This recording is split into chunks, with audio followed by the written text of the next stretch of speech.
Të dashur qytetarë të Republikës së Kosovës, të nderuar deputet të Kuvendit të Republikës së Kosovës, të nderuar shkëlqësi ambasador, të gjithë të tjerë të pranishëm në këtë seancë konstituive, si dhe ju media që po e përcjellni këtë seancë. Më lejoni së pari t'ju falenderoj për besimin e dhënë në udhëheqjen e legjislaturës së 10 të Kuvendit të Republikës së Kosovës. Sot e marr këtë detyrë me vetdije të plotë për peshën kushtetuese që ajo mbart dhe me respekt të thellë për vullnetin e qytetarëve që na kanë sjellë këtu. Dhe këtë besim do ta nderoj me punë të përditshme, me transparencë, por po ashtu edhe me përkushtim të plotë. Të qenit në krye të kuvendit do të thotë ti shërbesh Republikës, rendi demokratik dhe besimit publik. Kuvendi është shtëpia politike e të gjithë qytetarëve tanë, edhe atyre që pajtojnë me ne, edhe atyre që mendojnë ndryshe, sepse shteti ju shërben të gjithëve. Detyra ime do t'jetë të siguroj që kuvendi të funksionoj me dinjitet, transparencë dhe me respekt të ndërsjellë, në përputhje të plotë me kushtetutën, ligjet dhe praktikat më të mira parlamentare. Do të sigurohem që secili prej jush ta gjej hapësirën e vet këtu me të njëjtin dinjitet dhe me të njëjtin respekt. Nga se një kuvend funksional është parakusht për një shtet të fortë dhe një demokraci të qëndrueshme. E di që kemi ardhur këtu me histori të ndryshme politike, me qëndrime të ndryshme, me bindje që shpesh nuk përputhen, por sot në këtë sallë ne kemi një detyrë të përbashkët. Tu shërbejmë qytetarëve me ndershmëri, me përgjegjësi dhe vizion, sepse ata presin nga ne zgjidhje, punë konkrete dhe bashkëpunim për të mirën e përgjithshme. Pavarësisht se dallimet tona janë reale, përgjegjësitë i kemi të përbashkëta. Kuvendi është vendi ku përballen dhe merren vendimet, por ky institucion përtej rregullave dhe procedurave është vendi ku qytetarët e matin seriozitetin ton.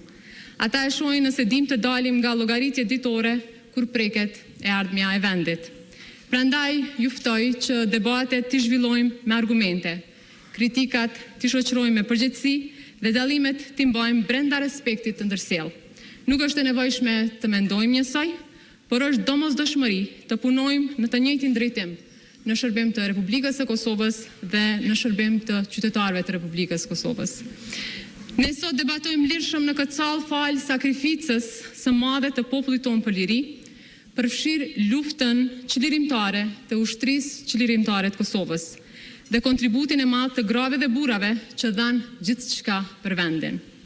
E sot këtu në këtë pasditë vim pasi gjatë tërditës kishim seancën gjyqësore ndaj ish-krerëve të ushtrisë çlirimtare të Kosovës. Historia e popullit shqiptar të Kosovës është e qartë dhe është e drejtë. Lufta e ushtrisë çlirimtare të Kosovës ka qenë luftë e drejtë për çlirim. Dihet kush ka qenë agresori, dihet kush ka bërë krime në vendin ton, ato janë të regjistruara dhe të dëshmuara nga bota mbar. Ato krime janë kryer nga Serbia, e cila kur asnjëherë nuk u përball me drejtësinë në mënyrë serioze. Përkundrazi, kriminalët e luftës u ricikluan në pushtet e u amnistuan. Ne presim që ish-krerët e UÇK-s të kthehen sa më parë në vend dhe tek familjet e tyre, dhe që këto orvatje të prokurorisë të marrin fund sa më parë.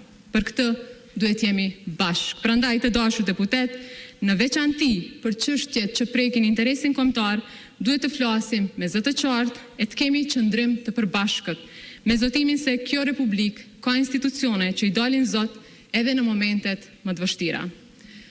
Të nderuar deputet, ju siguroj se detyrën e kryetares së kuvendit do ta ushtroj me panshmëri, integritet dhe përkushtim të plot institucional. Dera ime do t'jetë e hapur për çdo deputet që sjell ide, kritik apo propozim që e forcon një kuvend funksional dhe një republikë moderne. Ju ftoj që dallimet tona politike t'i kthejmë në energji që na shtyn përpara për t'u përballur me përgjegjësitë e mëdha që na presin. Kosova e meriton një kuvend që punon me dinjitet dhe përgjegjësi, qytetarët meritojnë një politik që i dëgjon, që vepron dhe që e mban fjalën. Kjo është puna që na pret dhe këtë standard do ta ndjek secilën ditë të këtij mandati. Le ta shfrytëzojmë pra këtë mandat për të ndërtuar besim, për të forcuar institucionet dhe për ta quar vendin përpara. Le ta mbajmë këtë shtëpi politike të hapur dhe të drejtë për secilin që hyn këtu, sepse ky është thelbi i demokracisë. Në këtë frym ju falenderoj për besimin dhe ju uroj punime të mbara kësaj legjislature, gjithnjë në shërbim të Republikës së Kosovës dhe të qytetarëve tanë. Faleminderit shumë.